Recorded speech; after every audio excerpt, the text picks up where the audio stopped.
দেখুন আমি এবার কড়াইতে তেল দিয়েছি। আমি এবার সাবুত খিচুড়ি রান্না করব, কারণ আজ একাদশী, আমরা সাবুত খিচুড়ি খাবো। এই জন্য প্রথমে কড়াইতে তেল দিলাম।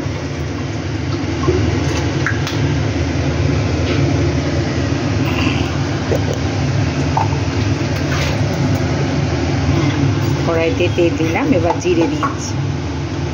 জিরে তেজপাতা ফোড়ন দেব। এই যে জিরেটা ফোড়ন দিয়ে দিলাম। এবার একটা তেজপাতা আর শুকনো লঙ্কা দিয়ে দেব। হ্যাঁ, একটা তেজপাতা হাত দিয়ে কেটে নিচ্ছি। হ্যাঁ, তেজপাতাটা কেটে নিলাম হাত দিয়ে। এবার শুকনো লঙ্কা একটা দুফালি করে দিয়ে দেব।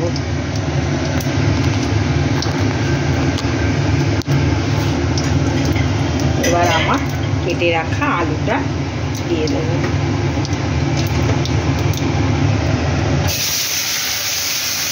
আলুটা দিয়ে দিলাম বন্ধুরা।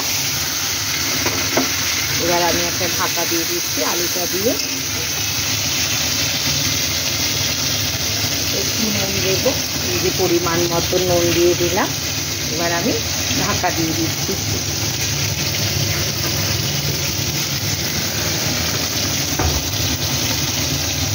ঢাকাটা কই মাসিমা?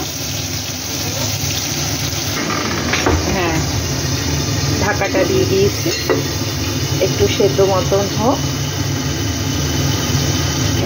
হ্যাঁ, দেখুন আলুটা লাল লাল করে ভাজা হচ্ছে। এবার আমি একটা এলাচ দিয়ে দেব। থেতো করে রেখেছি, এই যে এলাচটা থেতো করা, সেটা আমি দিয়ে দিলাম।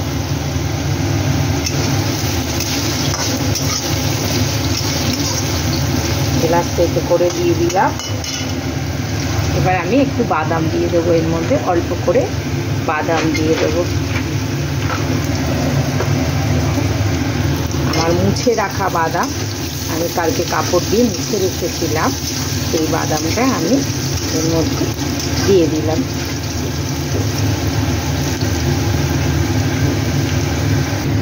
হ্যাঁ, দেখুন হয়েছে। এবার আমি কড়াইশুঁটিটা দিয়ে দেবো।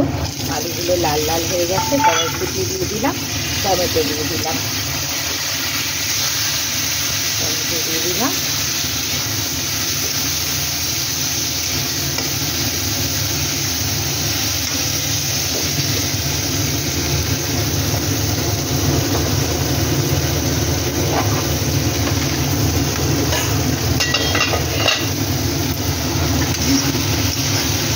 এবার আমি একটু সামান্য হলুদ দিয়ে দেবো এর মধ্যে।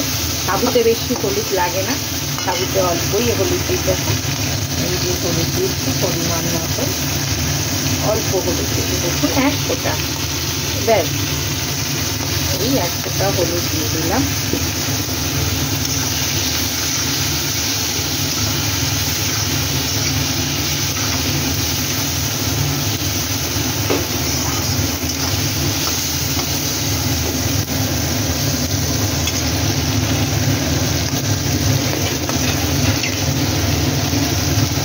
আমি এবার আদা লঙ্কা বাটা 1 চামচ দিয়ে দেবো।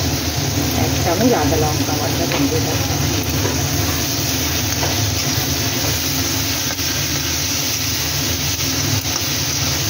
1 চামচ আদা লঙ্কা বাটা দিয়ে দিলাম।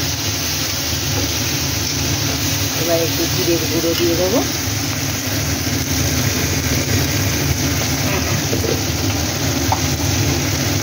এটার মধ্যে আমি শুকনো লঙ্কা দেবো না, মানে একটু আর্ধেকটা কাটা কাঁচা লঙ্কা দিয়ে দিলাম।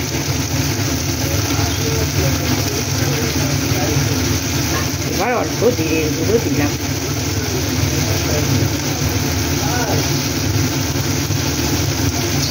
জিরের গুঁড়ো অল্প দিয়ে দিলাম।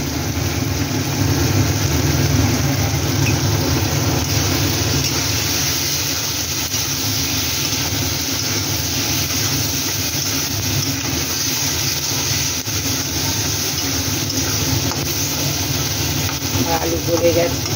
এইবারে আমি সাবুত ভরানোটা দিয়ে দেবো।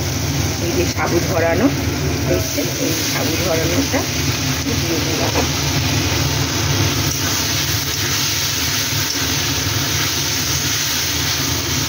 সাবুটা এরকম করে নেড়ে নিচ্ছি।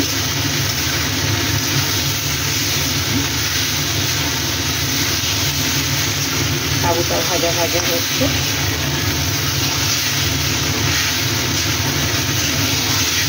এবার আমি ভেজে রাখা যে ডাল সেদ্ধ করে রেখেছি, এই দেখুন ডাল সেদ্ধ করে রেখেছি, মুগের ডাল ভেজে সেদ্ধ করে রেখেছি, এই সেদ্ধ ডালটা দিয়ে দেবো।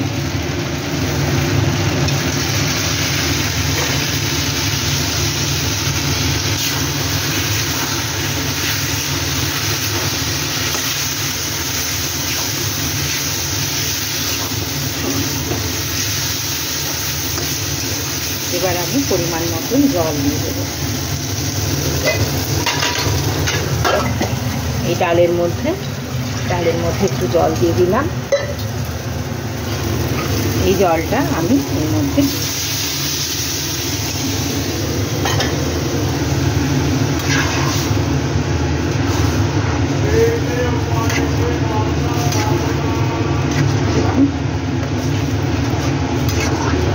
এটা ফুটবে, আমি নুন মিষ্টি দিয়ে একটু ঘি দিয়ে নামিয়ে দেবো।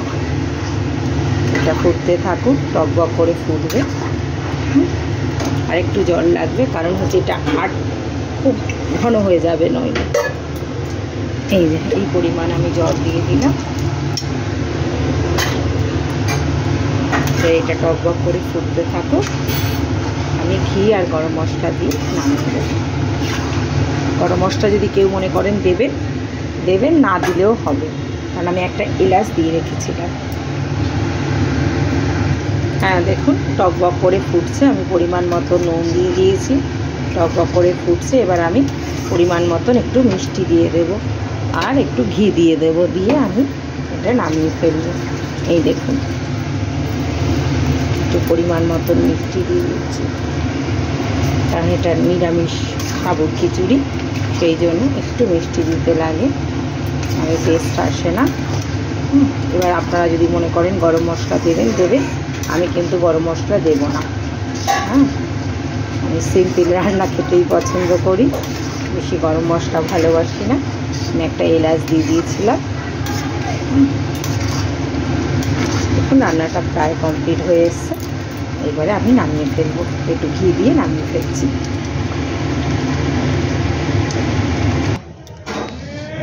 হ্যাঁ দেখুন আমার সাবুর খিচুড়িটা রেডি হয়ে গেছে।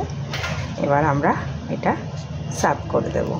ধন্যবাদ বন্ধুরা, ভালো লাগলে সাবস্ক্রাইব করবেন।